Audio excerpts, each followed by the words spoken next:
On the program today, the Advocates. We're going to explore how one Kentucky organization is speaking out for the more than 700,000 Kentucky caregivers who are helping aging parents, spouses, and loved ones. In segment 2, we're going to visit with members of the Bowling Green Human Rights Commission who continue to advocate for fair housing, equal rights, and honoring women of achievement. And in segment 3, we're going to tell you the story of a Bowling Green man whose legacy is ensuring safe drinking water half a world away. Kentucky Outlook is next. Stay with us.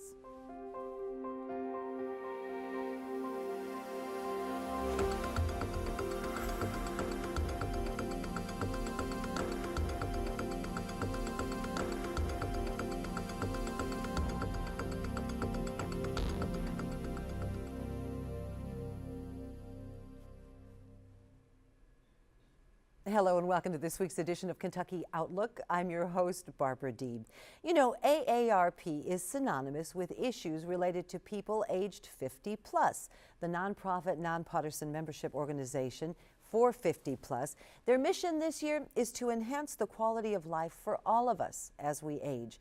This year the group has a special mission addressing Kentucky's ranking in the bottom half of the state's performance on long-term care services and support for seniors. AARP Vice President of State Advocacy and Strategy, Elaine Ryan, joins us. And I'm having trouble talking today. Thank you for being here, Elaine. Thank you, Barbara. Now, you are based in Washington, D.C. You're in town for a special I want to call it a hearing tomorrow, but it's actually a gathering. Right. We're going to get input. We're going to have a opinion leader seminar tomorrow that'll look at retirement security in Kentucky and ways that the state government might help small businesses afford access to retirement savings for their employees. And I want to talk a little bit about that, but first let's talk about this long-term care issue. Sure. So there was this study, and who conducted this study that said that Kentucky ranked so low when it came to support for people who were caregivers? Right, so the study is a 2-year study that was conducted by AARP's Public Policy Institute with support of the SCAN Foundation. A study that showed that unfortunately Kentucky ranks last in the nation for long-term services and supports. And that ranking has raised a lot of eyebrows and interest in what you might be able to do to improve those scores for Kentuckians. Okay, so we've got that out there. What do we, you know, it's not about numbers, it's not about scores. When you break it down, it's about that person that is caregiving, a loved one, you know, a parent. So how can we, you know, certainly having a voice is going to make a difference. Right. Well, as you know, Kentucky has over 700,000 family caregivers who every day performs unpaid care on behalf of their loved ones.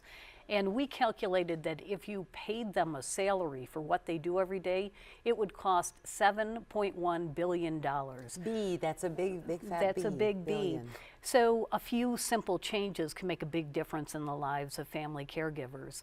One idea that we're advancing is something called the CARE Act, Caregiver Advise, Record, and Enable Act. It does 3 things. When someone goes into the hospital, the family caregiver is involved in their case from the outset of the case and involved along the way. Family caregivers would be given adequate notice before anyone was discharged to the home. And before they're discharged, the family caregiver would be asked and demonstrated how to perform medical tasks at home on behalf of their loved one. Because often they're thrown into a situation where they have to perform those tasks and they haven't been adequately trained, and it's traumatic. Right. 69% of people who are discharged from the hospital, those family caregivers do not receive a visit from any medical professional. They are clearly home alone. And we're looking to devise common sense ways to provide some support so that they have that peace of mind that they're not making a mistake in the care of their loved ones. Kentucky has a very high rehospitalization rate as well. 20% of seniors who are discharged from Kentucky hospitals return to those hospitals in 30 days. Within 30 days. Yeah, so that instability and that care that's needed, if we can provide this kind of remedy, there might be fewer rehospitalizations and fewer stress on those families. So AARP, you know, you've heard about them. They work with people 50 plus, and they have a lot of areas in which they intervene and lobby and try to make a difference. But this is a big one, because what we're finding then is that the boomers, the 50 plus right now, are finding themselves in this situation. Suddenly they're having to caregive a spouse, a loved one, a significant other, a parent. Right. So AARP is making this part of their mission. It is a big part of what we'll be doing for the next several years. Our new CEO, Joanne Jenkins, has identified this as one of the major initiatives for AARP moving forward. It's not the sandwich generation, it's the club sandwich generation. So you're caring for your children, your older children, your parents, your siblings, your spouse, a lot of family caregiving. We're asking people to share their stories with us. We have a new site called AARP.org, I Heart Caregivers. And through your stories, we can make changes on your behalf across the country and certainly here in Kentucky. So you're asking people certainly to go to there and share that story, make a difference. We're quickly running out of time for this segment, but we want to talk about one of the other big issues for the 50 plus crowd is not having adequate savings to retire. Suddenly finding themselves retired and boom, how am I going to live? Right. Well, we have good news, bad news in Kentucky. The good news is Kentuckians are making progress in the amount of retirement savings they're putting away. It actually is increased to about $35,000 for a median income Kentuckian. The bad news is 50% of the people at work today in Kentucky have no way to save for retirement at work. So what we're advancing is a simple idea called Work and Save that would afford small businesses the opportunity to offer their employees retirement savings plans so that they would be able to put away money for the retirement years. We know that people are likely to outlive their savings long before they truly have those needs that they struggle to meet.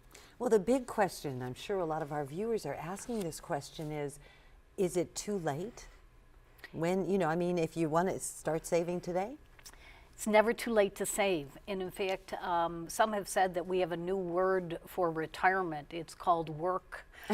People are working longer because, frankly, they need the income to be able to survive. The Social Security benefit is about $1,200 a month. People can ill afford to depend on just that. So save now, save as much as you can, get rid of the debt that you're holding to the best of your ability, but save now, you'll be happier later.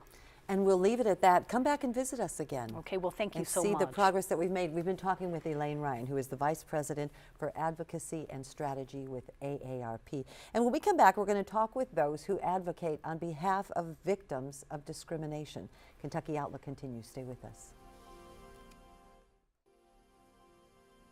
Kentucky Outlook continues. I'm your host, Barbara Deeb. Our show today is called The Advocates. Earlier, we met with a vice president from AARP to talk about how they're advocating for people 50 plus. Right now, we're going to meet with a team of people, members of the Bowling Green Human Rights Commission, an arm of the Kentucky Commission on Human Rights, whose task it is to investigate claims of alleged discrimination. Welcome with me, if you will, the director of the Bowling Green Human Rights Commission, Alice Gatewood-Waddell. Thanks for being here. Thank you. In addition, we are joined by Bob Dean, who wears two hats. He's the chief of the Western Kentucky University Police Department, but he's also a member of the board of the Bowling Green Human Rights Commission. Thank you for being here, Bob. And Chiquita Sparks, who's with the BGHRC as well. Thanks for being here. Glad to be here.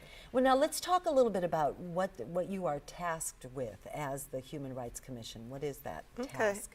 Our mission is to ensure that all citizens, regardless to race, color, religion, disability, sex, all the protected classes, are treated fairly and have equal opportunity. And that's important. And one of the big things that you do in Bowling Green is investigate or take a look at when someone claims that maybe they've been discriminated against. And you see that a lot in housing, right? Mm-hmm. Is that housing one of the bigger areas, Bob? Yes, it is. And we've had a problem over the years where we get quite a few complaints. A lot of times they can't be substantiated, but when we can, we try to do what we can to aid the people and have them treated fairly. Now, if I were to go to the Bowling Green Human Rights Commission office, I would find you there, Chiquita, and I would find you there, Alice. Yes. And so is that where a lot of these things start? Does someone actually come to the office to make their claim, if you will? They come in, and also they actually call us. And even by letter sometimes. Oh, really? Could be someone incarcerated, so we may receive a Okay. letter, walk-ins, calls, and that's where. Emails sometimes too. Yeah. Really? So that's where it begins.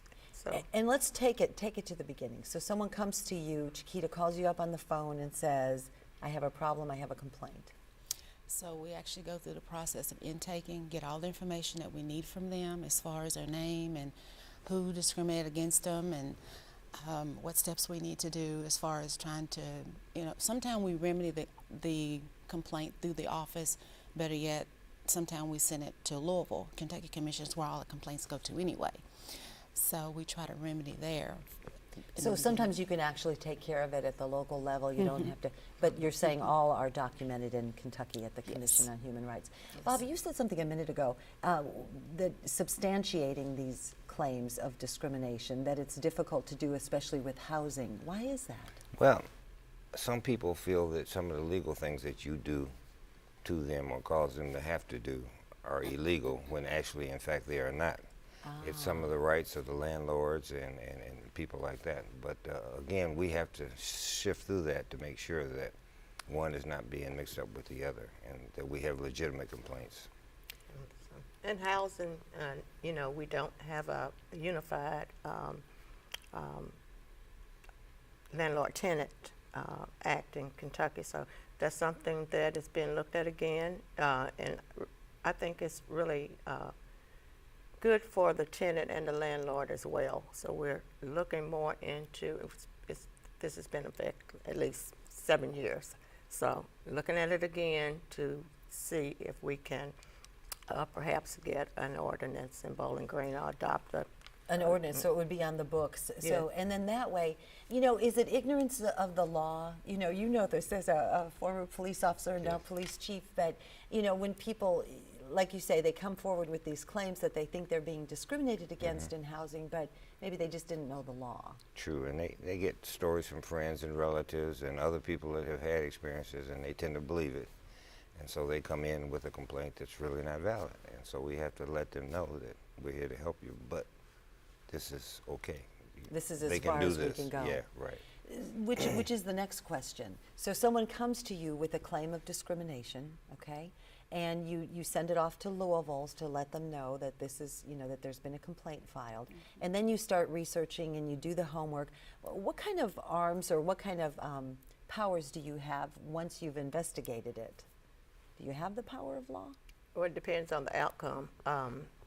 It's a whole process. There's the investigation process. There are intake workers or intake officers, I guess, to be correct, investigators, then there's hearings. So the really a results of a process. complaint is usually what the complainant wants to see. If it's employment, they may just want their job back. If it's another case, it could be a monetary settlement. So it just depends on what the intentions of the results of the complaint.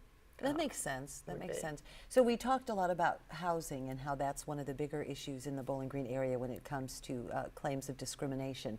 Are we seeing employment discrimination claims as well? Are we seeing more of those? We're- Probably more than we care. I think we're seeing more employment right now during this do. past year than we have housing, actually. Expound on that. Why do you suppose that is? I guess the lack of jobs and, people. The economy. The economy, yes. Lack And of training. And we have a lot of people now who we've got a new generation of workers, and they come in with the expectations of my job should be like this and this and this and this, and if it isn't, I'm complaining. And if I don't fit the bill, well, the employer lets you go, and then you feel that you've been wrong, when in fact, you can't dictate to the employer. Interesting, interesting. Yes. So, go ahead. Well, and there's some places that have employees that really need to have sensitivity training. Our community has become so diverse that there's language being used that's inappropriate in the workplace, Yeah. and often leads to even a hostile working environment. So sensitivity training across the board, is that something that the Bowling Green Human Rights Commission offers? Sometimes that's the a recommendation and outcome from the results of the complaints. Gotcha. So that's the serious side, and then we have this amazing side of the Bowling Green Human Rights Commission, where once a year they honor women in our community, and it's called the Women of Achievements Banquet. And this, again, you might want to make note, is coming up, and you're requesting nominations. We're starting to take nominations as of today. Okay. So, any women that you know that have done outstanding work in different areas, there's art, business, there's quite a number of areas that we look into, categories such as community service, and we want to recognize those women for the outstanding things that they've done in our community. So we'll be looking forward to having that. It's always in March because that's Women's History Month. Okay, so this is something that's been going on for several years, and as you mentioned, we're going to put up a telephone number, but you can also go to the Bowling Green Human Rights Commission's webpage, or the city webpage, the City of Bowling Green, and you can link to it there. But you mentioned the many areas, talk about diversity of women that we have in this community, and they're in the sciences, right? Education. Everything, yeah. Education. And Yeah. Yeah. tell them the theme this year. Oh, we have a theme. That's right. Our theme this year is weaving the stories of women's lives. You know, in our society, traditionally, women have been kind of overlooked in the past, and we're trying to rectify that by letting the public know about what they are doing behind the scenes. A lot of them don't even want publicity about it. They just do it because they want to do good things in the community, and so we let them know. And that is also our biggest fundraiser for the year, so that helps out the commission to keep the financials in order. Support going. So we appreciate the public support. It's a two-way street. Yes, Indeed it it is. is. The Women of Achievement Banquet, sponsored by the Bowling Green Human Rights Commission, coming up in March. Taking nominations now. Be sure to take a look at that and maybe nominate someone who's deserving. A special thanks to all of you for being here, representatives of the Bowling Green Human Rights Commission. And when you want to talk about making a difference, when we come back with our third segment on Kentucky Outlook, we're going to tell you the story of a Bowling Green man who is making a difference halfway around the world. When Kentucky Outlook continues. Stay with us, won't you?